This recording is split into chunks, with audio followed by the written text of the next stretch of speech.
A married 30-year-old female reported that she had been raped in her apartment complex.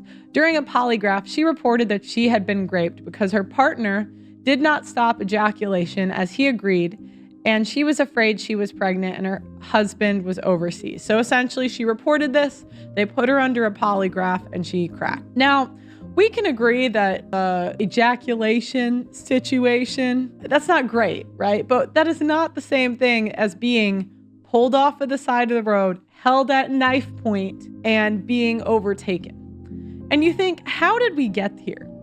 And what you'll notice is when feminists get into the legal system, what they have a tendency to do is change the definition of everything to be more broad. Because the broader you make it, the more men can be thrown in prison, fired, etc. Because oftentimes, these cases, it's up to the discretion of a judge.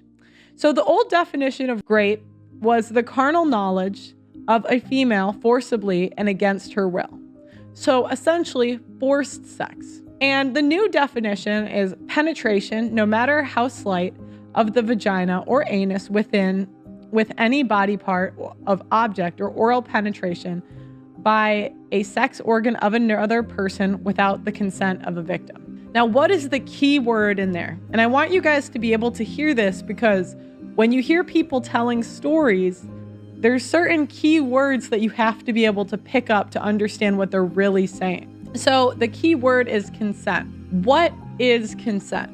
And this is where things get a little bit gray. Now, oftentimes what you hear is, I said no, or no means no. But when you get the experience of men or men telling you stories or situations they've been in, oftentimes women will say that and then change their mind. So what happens if they initially said no and then changed their mind later? They can still say that they said no.